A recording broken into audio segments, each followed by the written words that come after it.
وسخر لكم الليل والنهار والشمس والقمر والنجوم مسخرات بأمره إن في ذلك لآيات لقوم يعقلون وما ذرأ لكم في الأرض مختلفا ألوانه إن في ذلك لآية لقوم يذكرون وهو الذي سخر البحر لتأكلوا منه لحما طريا وتستخرجوا منه حلية تلبسونها وترى الفلك مواخر فيه ولتبتغوا من فضله ولعلكم تشكرون وألقى في الأرض رواسي أن تميد بكم وأنهارا وسبلا لعلكم تهتدون وعلامات وبالنجم هم يهتدون أفمن يخلق كمن لا يخلق أفلا تذكرون وإن تعدوا نعمة الله لا تحصوها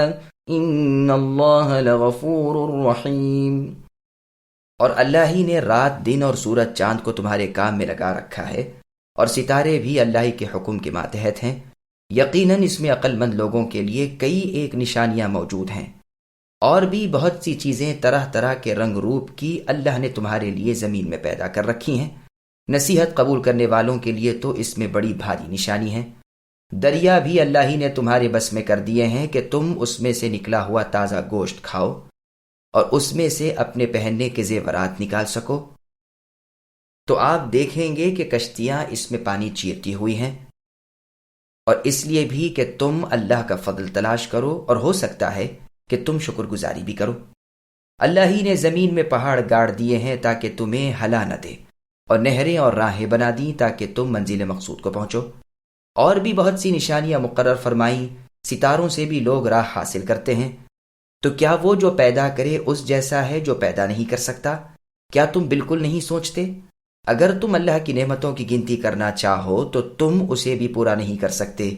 بے شک اللہ بخشنے والے مہربان ہیں۔ سامعین، اب ان آیتوں کی تفسیر سماعت کیجیے۔ چاند، سورج اور ستارے اللہ تعالیٰ کی قدرت کی نشانیاں ہیں۔ اللہ تعالیٰ اپنی اور نعمتیں یاد دلاتے ہیں کہ دن رات برابر تمہارے فائدے کے لیے آتے جاتے ہیں۔ سورج چاند گردش میں ہیں، ستارے چمک چمک کر تمہیں روشنی پہنچا رہے ہیں۔ ہر ایک کا ایک ایسا صحیح اندازہ اللہ تعالیٰ نے مقرر کر رکھا ہے جس سے وہ نہ ادھر ادھر ہو، نہ تمہیں کوئی نقصان ہو۔ ہر ایک رب کی قدرت میں اور اللہ کے غلبے تلے ہیں۔ اللہ نے 6 دن میں آسمان و زمین پیدا کیے، پھر اپنے عرش پر مستوی ہوئے۔ دن رات برابر پے در پہ آتے رہتے ہیں۔ سورج چاند ستارے اللہ کے حکم سے کام میں لگے ہوئے ہیں۔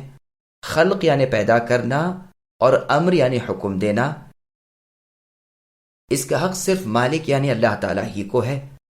اللہ رب العالمین بڑی برکتوں والے ہیں۔ جو لوگ سوچ سمجھ رکھتے ہوں ان کے لیے تو اس میں اللہ تعالیٰ کی قدرت و سلطنت کی بڑی نشانیاں ہیں۔ ان آسمانی چیزوں کے بعد اب تم زمینی چیزیں دیکھو کہ حیوان، کان، نباتات، جمادات وغیرہ مختلف رنگ روپ کی چیزیں، بے شمار فوائد کی چیزیں اللہ ہی نے تمہارے لیے زمین پر پیدا کر رکھی ہیں۔ جو لوگ اللہ کی نعمتوں پر غور کریں اور قدر کریں ان کے لیے تو یہ زبردست نشان ہے۔ سمندر سے لوگوں کے لیے فوائد ہیں۔ اللہ تعالیٰ اپنی اور مہربانی جتاتے ہیں کہ سمندر پر، دریا پر بھی اللہ نے تمہیں قابض کر دیا۔ باوجود اپنی گہرائی کے اور اپنی موجوں کے وہ تمہارے تابع ہے۔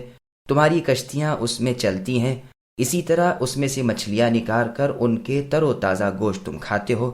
مچھلی حلت کی حالت میں، احرام کی حالت میں، زندہ ہو یا مردہ ہو، اللہ کی طرف سے حلال ہے۔ لؤلؤ اور جوہر اللہ نے تمہارے لیے اس میں پیدا کیے ہیں، جنہیں تم سہولیت سے نکال لیتے ہو اور بطور زیور کے اپنے کام میں لاتے ہو۔ پھر اس میں کشتیاں ہواؤں کو ہٹاتی، پانی کو چیرتی، اپنے سینوں کے بل تیرتی چلی جاتی ہیں۔ سب سے پہلے نوح علیہ السلام کشتی میں سوار ہوئے، انہی کو کشتی بنانا پروردگار عالم نے سکھایا۔ پھر لوگ برابر بناتے چلے آئے اور ان پر طریقے لمبے لمبے سفر طے ہونے لگے۔ اس پار کی چیزیں اس پار اور اس پار کی چیزیں اس پار آنے جانے لگیں۔ اسی کا بیان اس میں ہے کہ تم اللہ کا فضل یعنی اپنی روزی تجارت کے ذریعے ڈھونڈو اور اللہ کی نعمت و احسان کا شکر مانو اور قدردانی کرو۔ اس کے بعد زمین کا ذکر ہو رہا ہے۔ کہ اس کے ٹھہرانے اور ہلنے جلنے سے بچانے کے لیے اللہ نے اس پر مضبوط اور وزنی پہاڑ جما دیے کہ اس کے ہلنے کی وجہ سے اس پر رہنے والوں کی زندگی دشوار نہ ہو جائے، جیسے سورہ نازعات کی آیت نمبر 32 میں فرمایا والجبال ارساها۔ حسن بصری رحمہ اللہ کا قول ہے کہ جب اللہ تعالیٰ نے زمین بنائی تو وہ ہل رہی تھی، یہاں تک کہ فرشتوں نے کہا اس پر تو کوئی ٹھہر ہی نہیں سکتا۔ صبح دیکھتے ہیں کہ پہاڑ اس پر گاڑ دیے گئے ہیں اور اس کا ہلنا موقوف ہو گیا ہے، بس فرشتوں کو یہ بھی معلوم نہ ہو سکا کہ پہاڑ کس چیز سے پیدا کیے گئے ہیں۔ قیس ابن عبادہ رحمہ اللہ سے بھی یہی مروی ہے۔ علی رضی اللہ عنہ فرماتے ہیں کہ زمین نے کہا کہ اے اللہ، آپ مجھ پر بنی آدم کو بساتے ہیں جو میری پیٹھ پر گناہ کریں گے اور خباثت پھیلائیں گے۔ وہ کانپنے لگی، بس اللہ تعالیٰ نے پہاڑوں کو اس پر جما دیا جنہیں تم دیکھ رہے ہو اور بعض کو دیکھتے ہی نہیں ہو۔ یہ بھی اللہ کا کرم ہے کہ اللہ نے نہریں، چشمے اور دریا چوطرف بہا دیے، کوئی تیز ہے، کوئی مندا، کوئی لمبا ہے، کوئی مختصر، کبھی کم پانی ہے، کبھی زیادہ، کبھی بالکل سوکھا پڑا ہے۔ پہاڑوں پر، جنگلوں میں، ریتی میں، پتھروں میں برابر یہ چشمے بہتے رہتے ہیں اور ریل پیل کر دیتے ہیں۔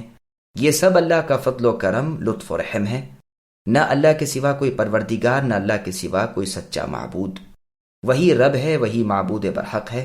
اللہ ہی نے راستے بنا دیے ہیں، خشکی میں، تری میں، پہاڑ میں، جنگل میں، بستی میں، اجاڑ میں، ہر جگہ اللہ کے فضل و کرم سے راستے موجود ہیں کہ ادھر سے ادھر لوگ آ جا سکیں۔ کوئی تنگ راستہ ہے، کوئی کشادہ، کوئی آسان، کوئی سخت، اور بھی علامتیں اللہ نے مقرر کر دیں، جیسے پہاڑ ہیں، ٹیلے ہیں وغیرہ، جن سے تری خشکی کے رہر و مسافر راہ معلوم کر لیتے ہیں اور بھٹکے ہوئے سیدھے رستے لگ جاتے ہیں۔ ستارے بھی رہنمائی کے لیے ہیں، رات کے اندھیرے میں انہی سے راستہ اور سمت معلوم ہوتی ہے۔ امام مالک رحمہ اللہ سے مروی ہے کہ تارے سے مراد پہاڑ ہیں۔ پھر اللہ تعالیٰ اپنی عظمت و کبریائی جتاتے ہیں اور فرماتے ہیں کہ لائق عبادت اللہ کے سوا اور کوئی نہیں۔ اللہ کے سوا جن جن کی لوگ عبادت کرتے ہیں وہ محض بے بس ہیں، کسی چیز کے پیدا کرنے کی انہیں طاقت نہیں، اور اللہ تعالیٰ سب کے خالق ہیں۔ ظاہر ہے کہ خالق اور غیر خالق یکساں نہیں، پھر دونوں کی عبادت کرنا کس قدر ستم ہے۔ اتنا بھی بے ہوش ہو جانا شایان انسانیت نہیں۔ پھر اپنی نعمتوں کی فراوانی اور کثرت بیان فرماتے ہیں کہ تمہاری گنتی میں بھی تو نہیں آ سکتی، اتنی نعمتیں میں نے تمہیں دے رکھی ہیں، یہ بھی تمہاری طاقت سے باہر ہے کہ میری نعمتوں کی گنتی کر سکو۔ اللہ تعالیٰ تمہاری خطاؤں سے درگزر فرماتے رہتے ہیں، اگر اپنی تمام تر نعمتوں کا شکر بھی تم سے طلب کرے تو تمہارے بس کا نہیں، اگر ان نعمتوں کے بدلے تم سے چاہے تو تمہاری طاقت سے باہر ہے۔ سنو، اگر وہ اللہ تم سب کو عذاب کرے تو بھی وہ ظالم نہیں ہونے کے، لیکن وہ غفور الرحیم ہے۔ اللہ تعالیٰ تمہاری برائیوں کو معاف فرما دیتے ہیں، تمہاری تقصیروں سے تجاوز کر لیتے ہیں۔ توبہ، رجوع، اطاعت اور طلب رضا مندی کے ساتھ جو گناہ ہو جائیں ان سے چشم پوشی کر لیتے ہیں۔ بڑے ہی رحیم ہیں، توبہ کے قبول کرنے والے ہیں اور توبہ کے بعد عذاب نہیں کرتے۔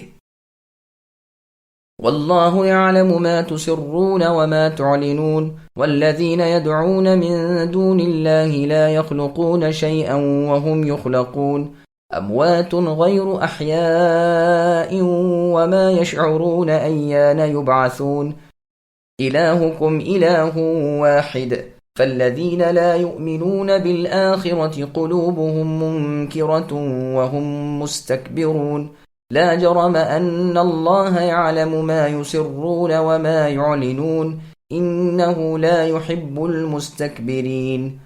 اور جو کچھ تم چھپاؤ اور ظاہر کرو اللہ سب کچھ جانتے ہیں۔ جن جن کو یہ لوگ اللہ کے سوا پکارتے ہیں وہ کسی چیز کو پیدا نہیں کر سکتے بلکہ وہ خود پیدا کیے ہوئے ہیں۔ مردے ہیں، زندہ نہیں، انہیں تو یہ بھی شعور نہیں کہ کب اٹھائے جائیں گے۔ تم سب کے معبود اللہ تعالیٰ اکیلے ہیں۔ آخرت پر ایمان نہ رکھنے والوں کے دل منکر ہیں اور وہ خود تکبر سے بھرے ہوئے ہیں۔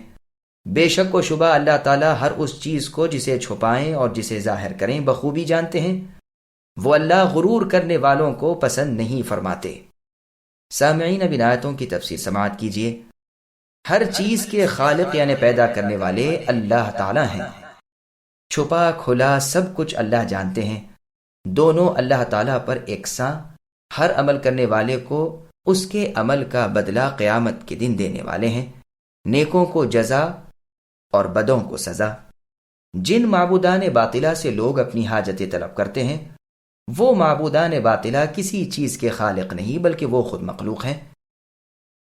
جیسے کہ خلیل الرحمن ابراہیم علیہ السلام نے اپنی قوم سے فرمایا تھا، سورہ صافات کی آیت نمبر 95 اور 96 میں، اتعبدون ما تنحتون واللہ خلقکم وما تعملون، کہ اے میری قوم تم انہیں پوجتے ہو جنہیں خود تم بناتے ہو، در حقیقت تمہارے اور تمہارے کاموں کے خالق صرف اللہ سبحانہ و تعالی ہیں، بلکہ تمہارے معبود جو اللہ کے سوا ہیں جمادات ہیں، بے روح چیزیں ہیں، سنتے دیکھتے اور شعور رکھتے نہیں، انہیں تو یہ بھی معلوم نہیں کہ قیامت کب ہوگی، تو ان سے نفع کی امید اور ثواب کی توقع کیسے رکھتے ہو؟ یہ تو اس اللہ سے ہونی چاہیے جو ہر چیز کے عالم اور تمام کائنات کے خالق ہیں۔ فقط اللہ تعالیٰ ہی عبادت کے لائق ہے، اللہ تعالیٰ ہی معبود برحق ہیں، اللہ کے سوا کوئی لائق عبادت نہیں۔ اللہ اکیلے ہیں، ایک ہیں، تنہا ہیں، بے نیاز ہیں۔ کافروں کے دل بھلی بات سے انکاری ہیں، وہ اس حق کلمے کو سن کر سخت حیرت زدہ ہو جاتے ہیں۔ واحد کا ذکر سن کر ان کے دل مرجھا جاتے ہیں، ہاں اوروں کا ذکر ہو تو کھل جاتے ہیں۔ یہ اللہ کی عبادت سے مغرور ہیں، نہ ان کے دل میں ایمان نہ عبادت کے عادی۔ ایسے لوگ ذلت کے ساتھ جہنم میں داخل ہوں گے۔ یقیناً اللہ تعالیٰ ہر چھپے کھلے کے عالم ہیں، ہر عمل پر جزا اور سزا دیں گے۔ وہ مغرور لوگوں سے بیزار اور ان سے غصہ ہیں۔